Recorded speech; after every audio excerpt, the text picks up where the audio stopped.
बिस्मिल्लाहिर्रहमानिर्रहीम, अस्सलाम वालेकुम। My name is Mohammad Wais, hope you are all fine.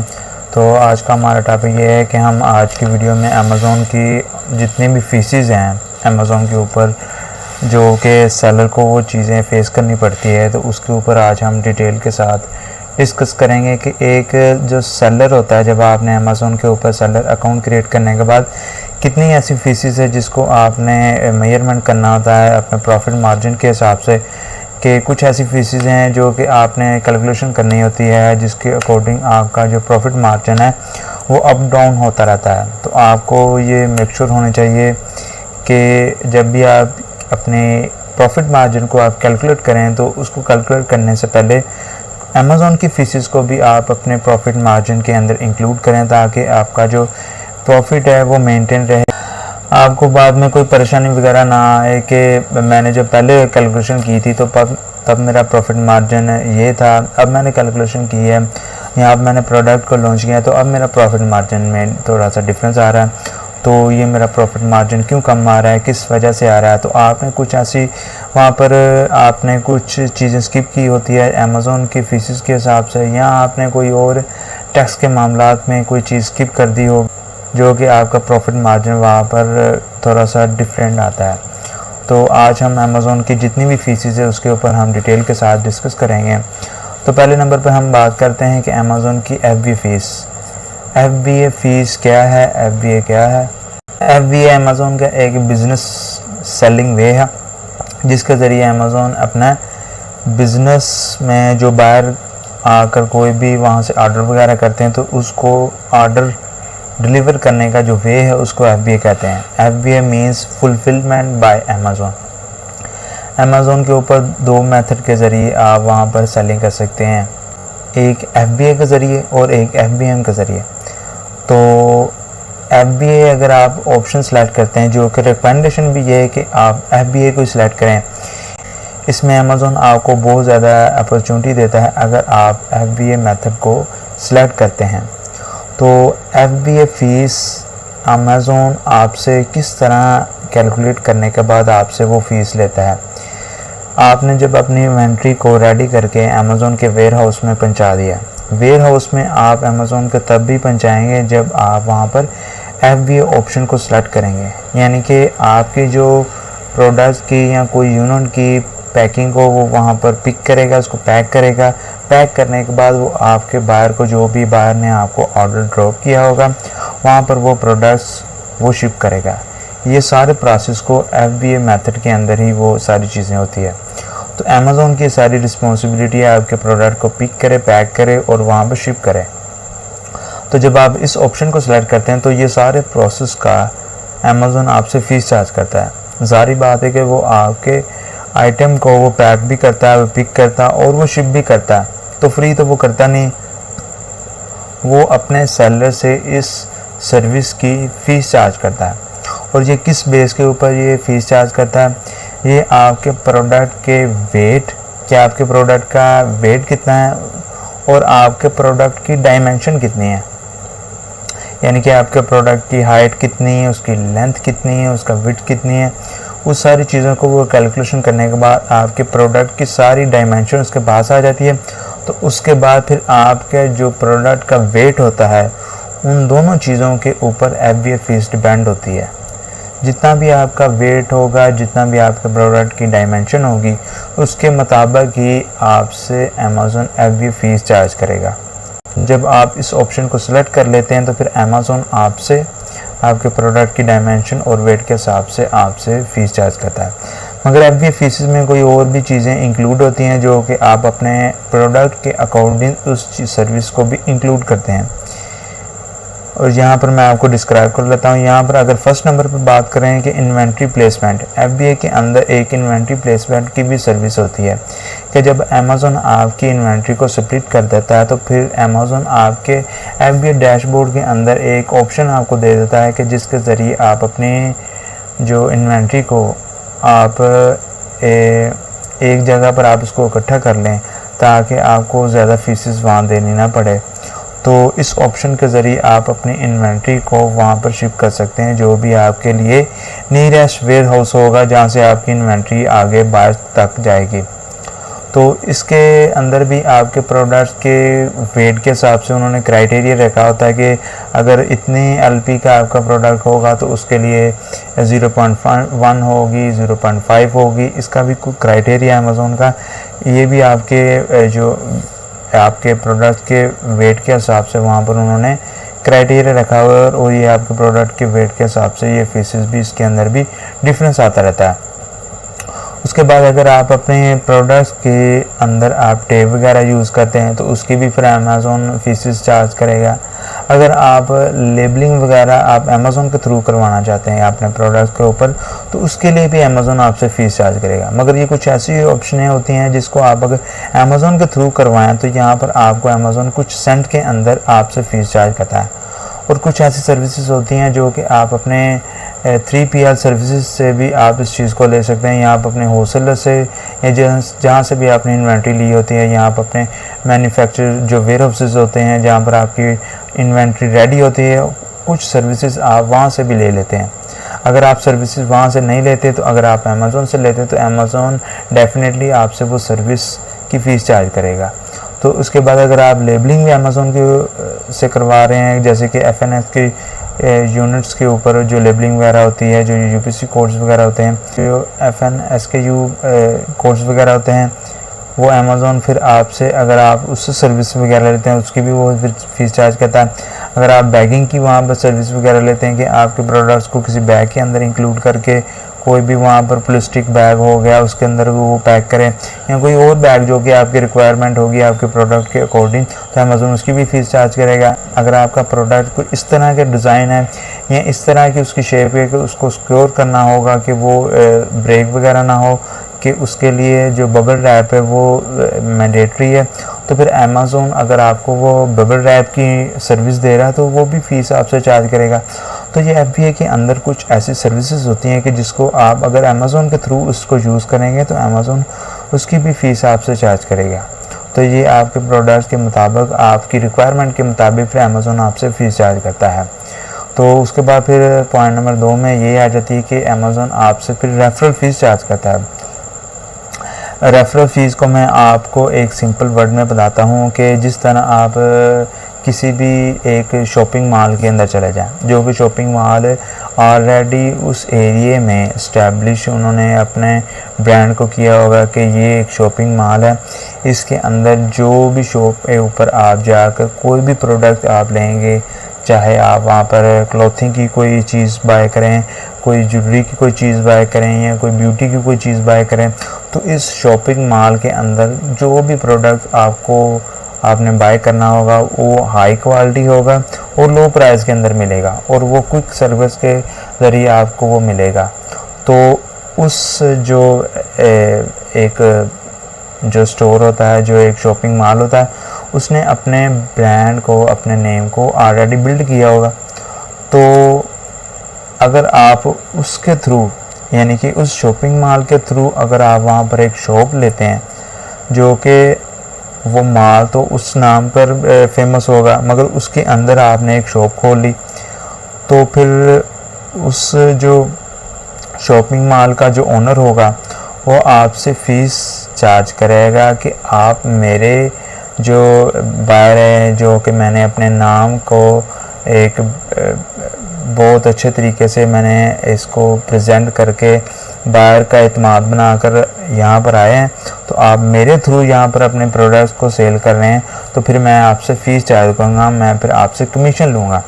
तो इसी तरह अमेज़ोन ये कहता है कि आप मेरी वेबसाइट, यानी कि जितने भी बायर अमेज़ोन के ऊपर आते हैं उनके ऊपर वो अमेज़ोन का ट्रस्ट होता है कि यहाँ से अगर कोई भी चीज़ हम बाय करेंगे तो वहाँ पर हाई क्वालिटी होगी, लो प्राइस होगा और क्विक सर्विस के साथ वो हमें मिलेगी। अगर उसमें कोई भी प्रॉब्लम्स वगैरह होगी तो फिर अमेज़ोन उसको रिफ़ंड कर देगा हमारी चीज़ को, और उसको रिटर्न करने की ऑप्शन होती है। बहुत सी और ऑप्शन होती है जो कि अमेज़ोन जो कि बायर को वो चीज़ें देता है कि जो कि वो ज़्यादा से ज़्यादा उसको बेनिफिट ले सकते हैं।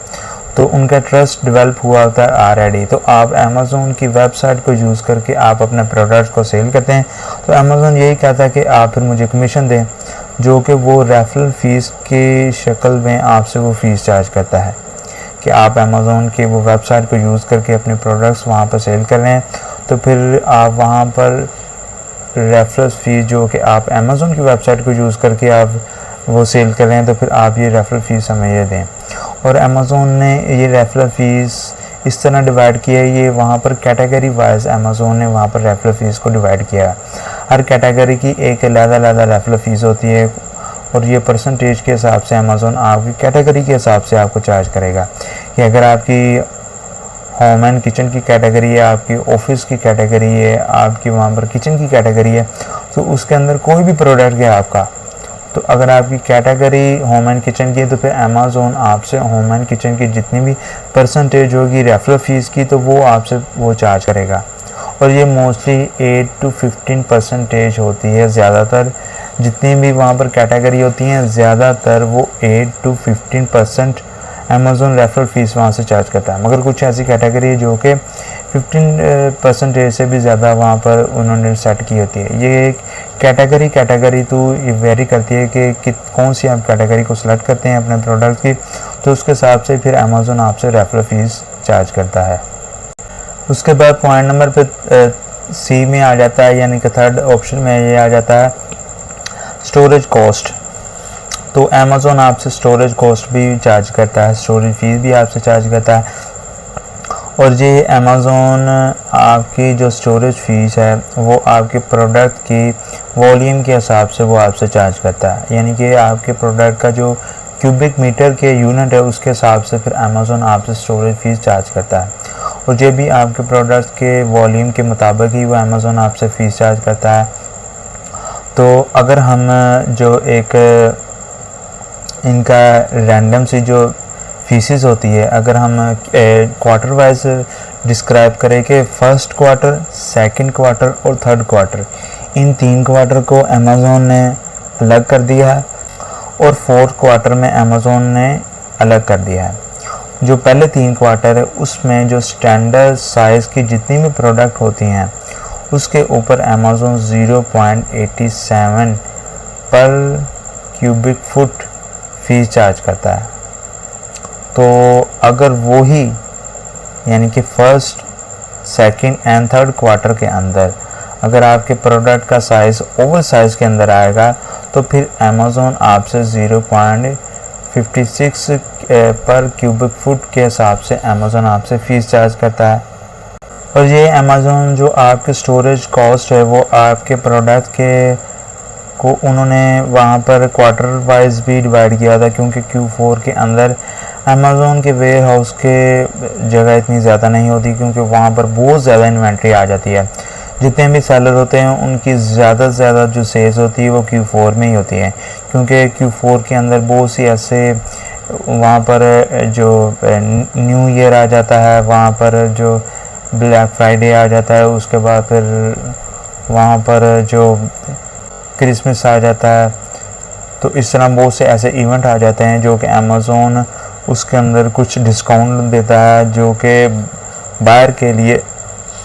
भी बेनिफिट होता है और सेलर के भी बेनिफिट होता है। सेलर के लिए इस तरह बेनिफिट होता है कि सेलर की जो इन्वेंट्री अगर पहले क्वार्टर्स में, पहले 3 क्वार्टर में देखा जाए कि एक क्वार्टर में अगर उसकी सेलिंग हो 1000 यूनिट, तो वो ही क्वार्टर 4 में उसकी 5000 यूनिट भी सेल होती है। तो इस तरह फिर Q4 में इतना डिफरेंस आ जाता है। तो इसी तरह अगर हमने तो यहाँ पर फर्स्ट से थर्ड क्वार्टर में ये स्टैंडर्ड साइज़ और ओवर साइज़ की अगर बात कर ली, तो Q4 में ये देखें यहाँ पर अगर स्टैंडर्ड साइज़ की फ़ीस उन्होंने 0.87 वहाँ पर रखी है पर क्यूबिक फुट, तो यहाँ पर Q4 में स्टैंडर्ड साइज़ की जो प्राइस उन्होंने रखी है वो 2.40 पर क्यूबिक फुट यहाँ पर रखी है। तो जो ओवर साइज़ अगर 1 से थर्ड क्यू की अगर बात करें तो 0.56 है, और यही Q4 में वो 0, और यही Q4 में वहाँ पर ओवर साइज़ की जो उन्होंने प्राइस रखी है वो 1.4 है। इसी तरह वहाँ पर आपके जो प्रोडक्ट्स के साइज़ के हिसाब से जो स्टोरेज फ़ीस है, जो कि आपके प्रोडक्ट के वॉल्यूम के मुताबिक वहाँ पर वो मेजर करके आपसे स्टोरेज फ़ीस वो चार्ज करते हैं। तो क्वार्टर 1, क्वार्टर 2 और क्वार्टर 3 के अंदर जो वहाँ पर वो प्राइसेस होती हैं वही Q4 के अंदर वो प्राइजेस बहुत ज़्यादा हो जाए, क्योंकि उसके अंदर इन्वेंट्री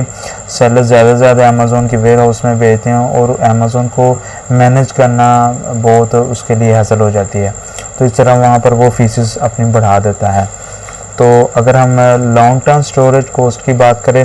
ये भी अमेज़ोन की फ़ीस होती है। तो इसके अंदर फिर अमेज़ोन अगर आपकी स्टोरेज ज़्यादा देर तक अमेज़ोन के वेयर हाउस के ऊपर पड़ी रहे, तो फिर अमेज़ोन आपकी जो स्टोरेज होती है, जो कि आपकी इन्वेंट्री होती है, वो फिर लॉन्ग टर्म स्टोरेज कॉस्ट आपसे चार्ज करता है, जो कि आम स्टोरेज कॉस्ट से वो ज़्यादा होती है। अगर आपकी इन्वेंट्री 5 मंथ से ज़्यादा अगर अमेज़ोन के वेयर हाउस में पड़ी रहे, जो कि आपकी सेल आउट ना हो, तो फिर अमेज़ोन उस इन्वेंट्री को, जो कि 5 मंथ होने के बाद आपकी उस इन्वेंट्री को लॉन्ग टर्म स्टोरेज कॉस्ट के अंदर वो कन्वर्ट कर देता है। फिर वो आपकी स्टोरेज के ऊपर ज़्यादा फीस आपसे चार्ज करता है अकॉर्डिंग टू सिंपल जो आपकी स्टोरेज कॉस्ट होती है। अगर आपकी जो इन्वेंट्री 5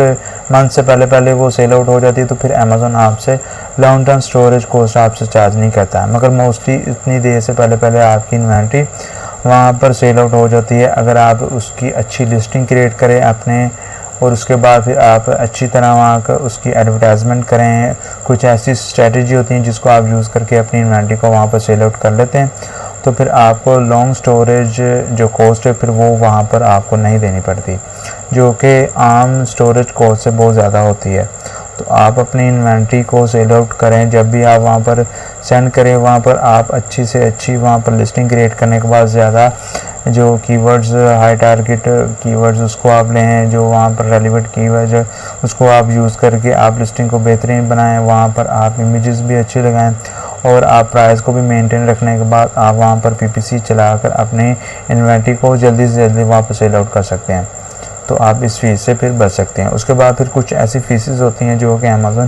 की इन फीसेस से हटकर होती हैं, जिसके अंदर आपको डील फीस आ जाती है कि कुछ ऐसे आप